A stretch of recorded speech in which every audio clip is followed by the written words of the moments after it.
Bom dia, estamos aqui com o professor Sérgio Trajano. Prazer te receber aqui.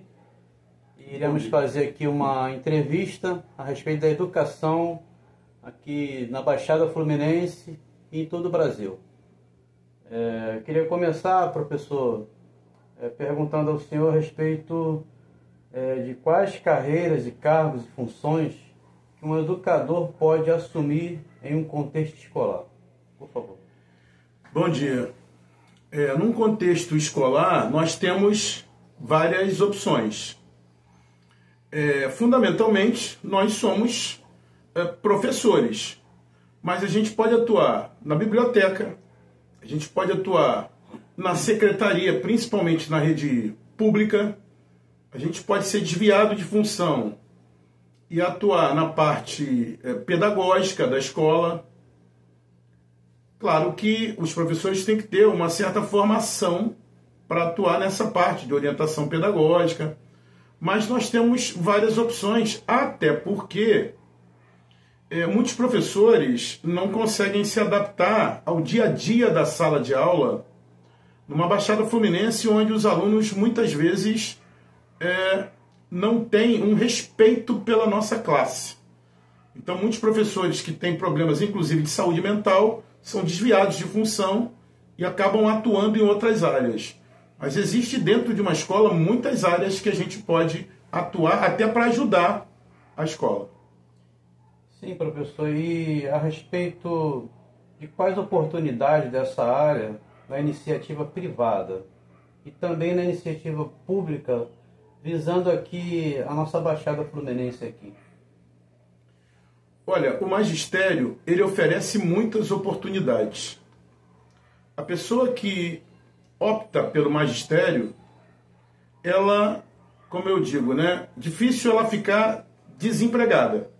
Porém, a remuneração, ela não é uma remuneração à altura da nossa profissão, que é uma profissão das mais honradas possíveis, porque a gente trabalha ensinando as pessoas, a gente trabalha construindo mentes e a gente não é remunerado como deveria, Isso eu falo não é só na Baixada Fluminense, eu trabalho em várias áreas, inclusive na Zona Oeste, trabalho tanto em escola pública quanto em escola particular, tenho um público, já trabalhei inclusive com um público de uma camada social muito baixa e trabalho hoje ainda, mas também trabalho com um público de uma camada social de nível alto e a remuneração poderia ser muito melhor para os profissionais da área do magistério. Mas existem oportunidades. Cabe a nós também nos esforçarmos para encontrar essas oportunidades. Professor, a respeito de um professor que esteja iniciando agora o seu processo de educação, formando mentes, como o senhor mesmo disse, qual o conselho que o senhor daria para esse professor, para ele se adaptar melhor ao ensino público, que sabemos que é tão carente aqui na Baixada Fluminense? Bom, o ensino público ele é carente e nós não somos somente professores. Portanto, o conselho que eu dou tenha paciência, venha preparado, porque você não vai ser somente um professor. Você muitas vezes vai ser um pai, um psicólogo, um orientador. Muitas vezes, para que a sua aula seja uma aula atrativa, você tem que cantar, você tem que fazer poesias, você tem que usar o violão, você tem que usar imagens, enfim. E você tem que entender que muitos daqueles alunos estão ali não para aprender, mas muitos estão ali para se alimentar. Porque a escola pública tem muito disso, A escola pública, ela tem um papel, ela tem uma função social enorme. Então é muito importante que o professor saiba que a nossa realidade é muito difícil. Mas não é porque a realidade é difícil que a gente tem que desistir. Para você ingressar nessa profissão, você tem que gostar do que você faz. Porque em todas as profissões você é remunerado. A nossa você não é bem remunerado e o retorno que você tem dos alunos muitas vezes não é aquilo que a gente imagina, que a gente queria, que a gente desejava. Então, professor, e assim, qual foi a sua trajetória profissional até chegar a professor? Me conta um pouco da sua história. Você é aqui da Baixada Fluminense, né? Temos muitos professores aqui, oriundos da Baixada Fluminense. Eu gostaria de saber qual é a sua história aqui. Você pode nos contar um pouco? Eu nasci em Madureira, vim para a Baixada Fluminense com 7 anos, portanto é toda a minha convivência na Baixada Fluminense. Em ruas de terra, né, numa Baixada Fluminense muito pobre e inclusive com muita violência, mas a minha primeira opção seria direito. Estudei em escola pública e o direito era muito difícil de passar. Até porque eu estou falando de passar para uma universidade pública, já que eu não tinha a mínima condição de estudar numa universidade particular. Tentei 3 anos num pré-vestibular, após ter feito o meu ensino médio, antigo segundo grau, para poder passar para uma universidade pública. Né? Eu sou formado pela UERJ e me honro muito disso, né? Uma universidade brilhante. E a partir daí, após formado, fui convidado para dar aula de reforço numa escola particular de grande porte, uma escola particular de elite aqui de Nova Iguaçu. E como sempre gostei daquilo que faço, né? Como sempre fiz as coisas com muito afinco, fui chamado depois, fui contratado depois e estou há 35 anos lecionando nessa escola. Portanto, a minha trajetória foi maravilhosa, mas eu sei que a realidade não é assim. Professor, quais são as atividades de um professor além da sala de aula? Bem, eu sempre brinco às vezes, né? Um pintor, ele não leva a lata de tinta e o pincel para a casa dele. Um torneiro mecânico, ele não leva lá um instrumento que ele faz as peças para a casa dele, para ficar fazendo as peças em casa. Mas nós, professores em casa, talvez a gente trabalhe tanto quanto na escola. Eu, atualmente, por exemplo, estou falando agora, no dia de hoje, eu estou com 6 envelopes de prova, cada envelope com 45 provas para corrigir. Avaliações discursivas. Então, esse tempo, muitas pessoas não contam. E é um tempo que a gente deixa de estar com a família, deixa de fazer uma atividade de lazer, para poder trabalhar em casa. Fora isso, a gente tem que se aperfeiçoar, usar a internet a nosso favor, para cada vez mais aprimorar o nosso conhecimento, ler, porque um professor da área de história tem que ler muito, e procurar usar todas as ferramentas que a gente puder para a gente se aprimorar. Portanto, o nosso trabalho fora de sala de aula é um trabalho exaustivo, que deveria também ser remunerado. Então, professor, como você divide esse tempo com família, além de você ter que fazer toda a grade, né, de disciplinas? Como que é montada a sua hora por tópicos? Como que funciona a sua regimentação de montar a aula para chegar em sala de aula e assim aplicá-la? Hoje em dia, há um tempo atrás, logo que eu comecei no magistério, eu colocava, né, como sempre coloquei, os tópicos das aulas para poder desenvolver esses tópicos. Na escola particular é muito mais fácil, porque hoje nós temos, em algumas escolas particulares, eu faço parte de algumas delas, escolas de classe média alta, nós temos um data show, nós temos um laptop na nossa mesa e a gente pode preparar aulas bastante interativas e criativas, utilizando inclusive o PowerPoint, né? A gente monta slides, a gente trabalha com aulas onde a gente pode mostrar ao vivo para o garoto os mapas, porque o data show espelha tudo no quadro, mas é fundamental que a gente tenha, antes de sair para dar uma aula, a gente tenha em mente os objetivos que a gente quer com essa aula.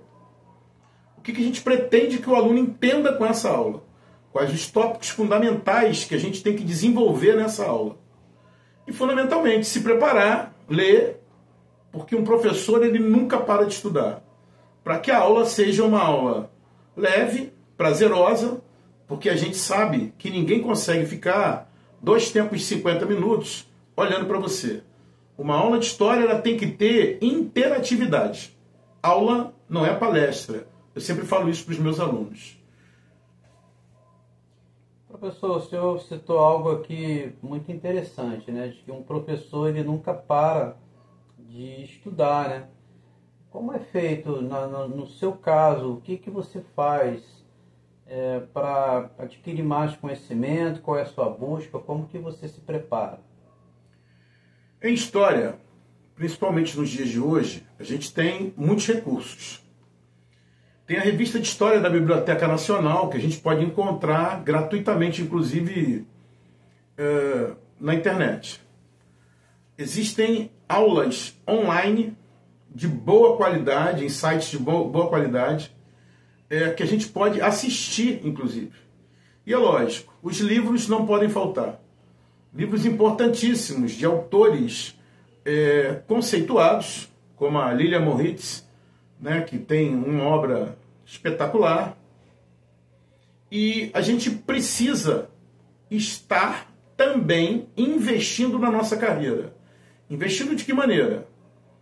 Principalmente adquirindo livros e revistas que possam melhorar a nossa aula, porque quanto mais um professor tem conhecimento, mais ele ganha da sua turma o respeito na sua aula.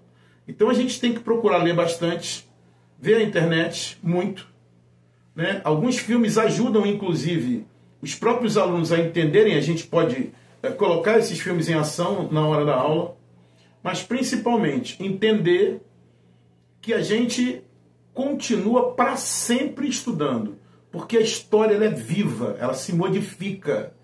Cada vez novas pesquisas surgem, trazendo novos dados que a gente não esperava. E por isso a história é tão bonita. Professor, e quando o tempo na sala de aula é um tempo curto, para você que preparou uma boa aula, para você aplicar aquela aula, e quando não dá esse tempo naqueles 50 minutos ou 45 minutos dentro de um tempo na sala de aula, quando você não consegue aplicar, o que você faz? Qual é a sua metodologia? Isso é uma coisa, nos dias de hoje, muito recorrente. Antigamente, nós trabalhávamos bastante com livro didático, que era muito melhor. Hoje, a gente trabalha com os chamados sistemas de ensino, que já são apostilas que vêm prontas e que esses sistemas de ensino já colocam para a gente os tempos que a gente tem que ministrar determinadas aulas.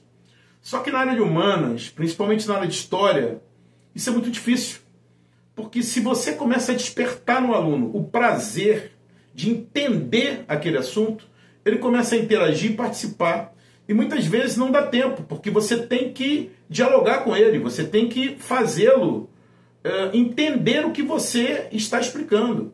E muitas vezes a participação dos alunos é intensa. Isso é muito bom, isso é muito salutar, isso é muito construtivo. Consequentemente, às vezes não tem como você terminar aquele tópico daquele programa nos 50 minutos. Aí, na aula posterior, a gente tem que ter uma nova ferramenta para fazer com que compense a aula anterior que não foi dada. Então, na aula posterior, a gente pode ajustar isso, mas nunca deixando que os alunos fiquem sem as respostas que eles querem. Outra alternativa também, né, eu faço muito isso de vez em quando, é pedir à coordenação aulas extras, para que a gente possa completar o programa, já que o programa foi muito bem absorvido pelos alunos. Professor, e como é a participação do professor no conselho de classe?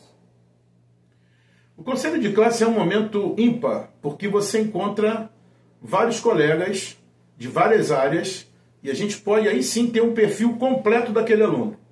Às vezes você pensa que aquele aluno é um aluno ruim, porque ele não se interessa por história. Mas quando você vê os outros professores de física, de química, de matemática, falando muito bem do aluno, aí você vê que o aluno ele tem dificuldade na área de humanas, mas ele se interessa. Ele tem toda uma aptidão pela área de exatas. E isso tem que ser pesado, inclusive, na hora de uma avaliação. Então, o conselho de classe ele é muito bom para você ter uma noção da totalidade do aluno. E é lógico, né? Vamos falar a realidade. Em algumas escolas, principalmente em algumas escolas públicas, também em algumas particulares, existe toda uma pressão para que o aluno passe, né? Para que números sejam computados. Né? Na rede pública, muitas vezes, você tem que responder relatórios se o aluno ficar reprovado. Mas quando você faz um trabalho sério, quando você faz um trabalho com fundamentação, você não pode, de maneira nenhuma, compactuar com esse tipo de coisa. Então, veja, o conselho de classe é o momento de você expor também as suas angústias e de toda a escola, de todo o corpo docente, desenvolver técnicas para melhor conduzir as aulas, né, que sejam, inclusive, medidas que sejam tomadas por todos os professores, para que a escola possa caminhar bem melhor. Então, o conselho de classe sempre foi, na minha opinião, fundamental. Professor, o senhor falou algo de muita relevância, que é o perfil do aluno. E hoje nós estamos numa sociedade muito preconceituosa. Como que o professor lidar com situações de alunos que são transgêneros, homossexuais e que são declarados? Como que funciona? Como que o professor lidar com isso em sala de aula em relação a bullying, racismo? Como que o professor lidar com isso? Nós, da área de humanas, eu acredito que a gente já venha preparado, até porque a área de humanas trabalha muito com o lado social. O importante é que o aluno seja acolhido. A opção sexual ou religiosa que ele tem, ela deve ser, dentro de sala de aula, respeitada. O que eu procuro fazer é acolher a todos e mostrar à turma que todos somos iguais. Democracia é respeitar, inclusive, as opções das outras pessoas. Então, não gosto de ver numa sala de aula alunos sendo criticados pela sua opção sexual. Não gosto. E vou dizer mais a vocês. Tenho 35 anos de sala de aula. Numa carreira muito bem sucedida, graças a Deus. Muitos alunos transgêneros, homossexuais, assumidos, que inclusive hoje têm o direito de terem o seu nome, né, o seu nome social, serem chamados pelo nome que eles desejam. Muitos desses alunos são muito mais atenciosos, carinhosos e respeitosos do que uma esmagadora maioria que a gente vê.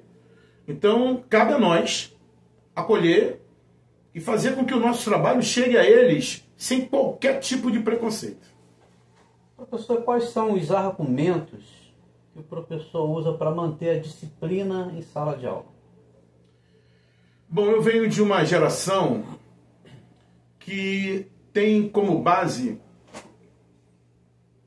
que o aluno tem que sentir prazer em assistir a sua aula. Que o aluno tem que se sentir motivado. Que ele tem que entender que é importante aquele conteúdo para ele. E isso é fundamental. Quando você dá uma aula com qualidade, o aluno percebe isso. E é lógico que essa aula de qualidade, ela não pode ser interrompida por coisas corriqueiras. Agora, entendam, eu inclusive sou um professor que gosto muito de brincar com eles em sala de aula. Por quê? Porque no momento que você tem eles focados, você precisa saber que ninguém consegue ficar focado 40 minutos seguidos. Né? A gente tem isso cientificamente comprovado. Então, quando você brinca, quando você sai um pouco da história, para deixar com que eles conversem, com que eles extravasem. Gente, nós estamos lidando com crianças e adolescentes que precisam conversar, que precisam falar, que precisam sorrir. Então, você não pode engessar uma aula do começo ao fim. Pss, não é quartel isso é uma aula. E uma aula tem que ter interatividade. Né? A cada 30 minutos, a cada 25 minutos, né, você coloca uma coisa no quadro, propositalmente, inclusive, né, para que eles possam falar alguma coisa um com o outro, para que eles possam sorrir. Isso faz parte do ambiente da nossa sala de aula. Isso é muito importante. Então, a disciplina, claro, né, quando você vê que tem aquele aluno que propositalmente está atrapalhando a sua aula, você tem que agir com energia. Mas, a partir do momento que você respeita esse aluno, no momento em que você age com ele com energia, pedindo para ele, por gentileza, para parar com aquele tipo de comportamento que está atrapalhando a aula, eu tenho essa experiência. Como os trato muito bem, nunca fui desrespeitado por alunos em sala de aula. Consigo resolver bem isso, mas sei que a realidade é muito diferente. Existem alunos, inclusive, violentos. Tenho colegas, né, que já retrataram isso. Inclusive, a saúde mental dos professores é um assunto que está muito em voga agora, em função exatamente dessa questão da bagunça, né, dessa questão do desrespeito do aluno com o professor em sala de aula. Afinal de contas, nós estamos ali para passar um conteúdo que eles necessitam para progredirem na vida, para fazer um vestibular. Vários e vários professores têm problemas de saúde mental, inclusive pedem para serem desviados de função, saem da sala de aula porque não tem condições de manter, né, de manter-se numa sala de aula sem se prejudicar do ponto de vista de saúde. Ok, professor. Como você estimula o aprendizado nessa era da tecnologia? O senhor falou aqui de PowerPoint, né? A gente sabe que a inteligência artificial está invadindo, né, a tecnologia de tal forma que os alunos eles parecem estar robotizados. Como que o senhor lidar com isso? O senhor incentiva? Qual é a orientação que o senhor dá para os seus alunos? Eu acho que a tecnologia é fundamental quando ela é utilizada a nosso favor. Mostrando a eles que na tecnologia existem muitas violências, inclusive. Vinha escutando, ao vir para cá, no rádio do carro, que na França, inclusive, o presidente Macron está pretendendo criar uma lei para impedir que jovens abaixo de 15 anos tenham acesso às redes sociais. Por quê? Porque aconteceu na França um caso, inclusive, de um adolescente esfaquear uma orientadora pedagógica na França. Então vejam que o problema das redes sociais não é só um problema do Brasil. Hoje, a gente convive, né? Estamos em 2025, e graças a Deus por isso, a gente convive com escolas, né, que tem como respaldo uma lei que proíbe o celular em sala de aula. Eu inclusive, quando preciso que o aluno faça uma pesquisa, interprete um texto, eu autorizo que ele pegue o celular. Para que ele interprete esse texto, que ele vai baixar ali no celular, para que ele veja uma determinada cena e possa interpretar essa cena, porque na nossa área, na nossa matéria, você também tem muito disso, né, de interpretar o visual. Mas o celular, portanto, ele tem que ser usado a nosso favor. As tecnologias têm que ser utilizadas a nosso favor. Quando eu peço, por exemplo, para os alunos apresentarem para mim uma aula sobre determinado tema, usando as tecnologias que eles sabem tão bem, a coisa sai maravilhosa, né? Então a gente não é contra a tecnologia. A gente precisa utilizá-la. Mas a gente precisa utilizá-la a nosso favor e não contra nós. Professor, o senhor já identificou algum aluno com autismo, dislexia? E qual o procedimento que o senhor tomou em sala de aula? Como é conduzida essa situação? Nas escolas que eu trabalho, a orientação pedagógica e a coordenação fazem esse tipo de verificação. A gente geralmente já chega em sala de aula sabendo que determinados alunos têm alguns problemas. E, inclusive, as avaliações que a gente prepara para esses alunos são avaliações diferenciadas. Existem alunos que não conseguem, por exemplo, ler textos grandes.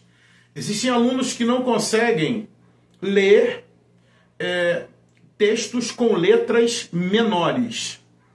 Existem alunos que precisam de comandos mais objetivos.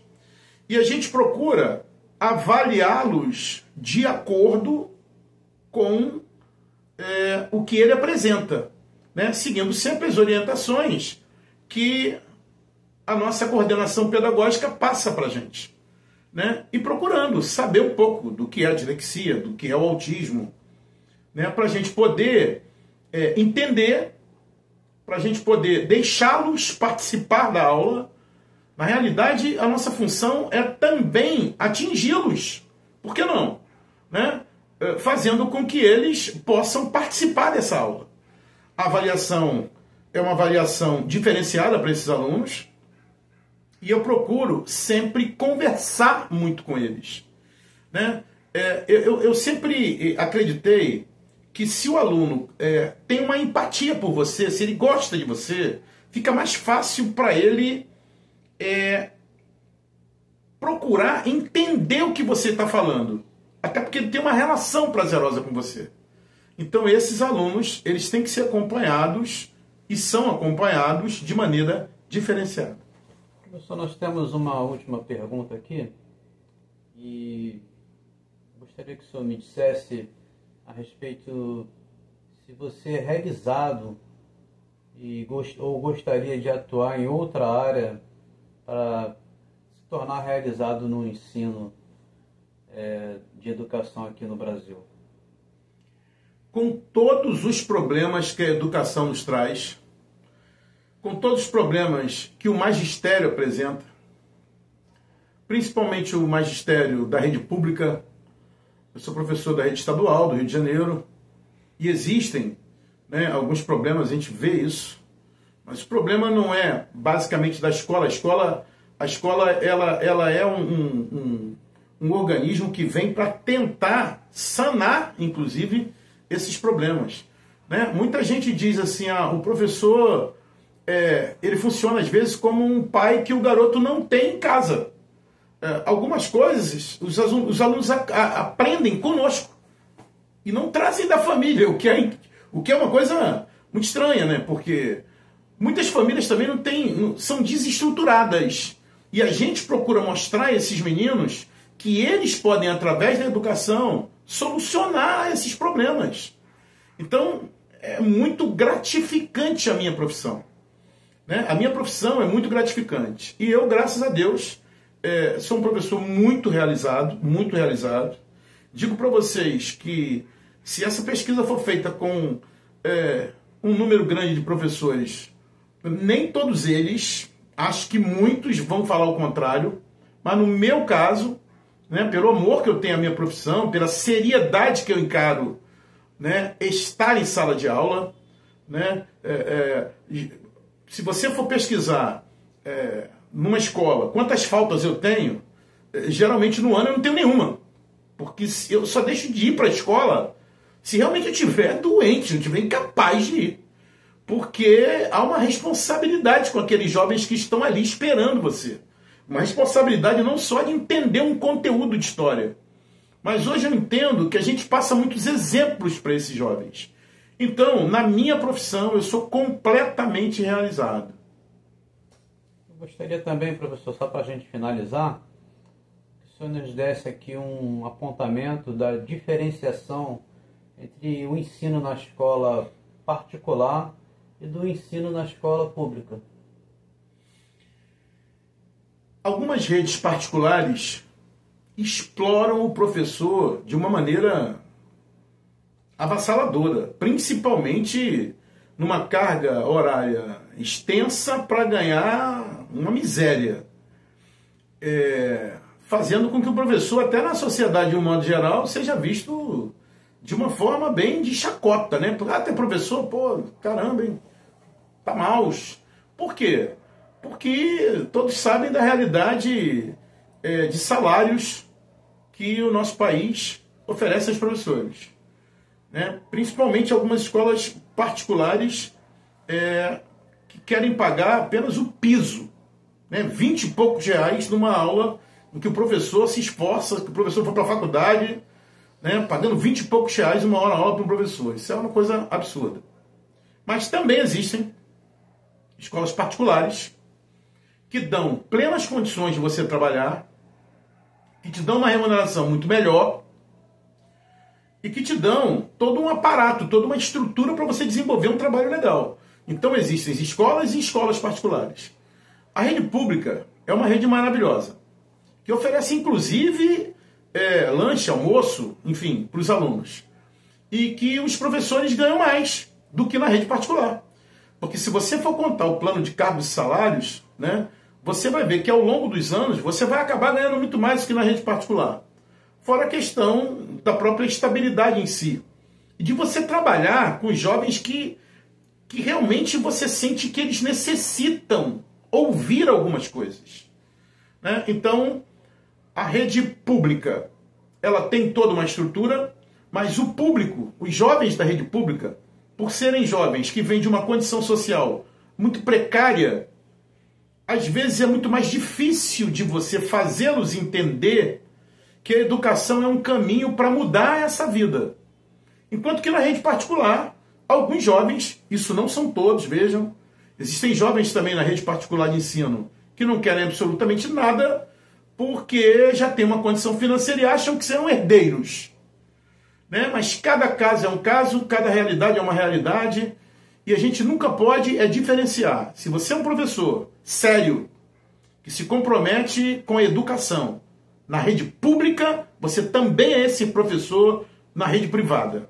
Então a gente tem que ser o mesmo professor nas duas redes, na rede particular e na rede de ensino público. Professor, agradeço aqui o carinho. Eu é que agradeço. Muito obrigado. Obrigado.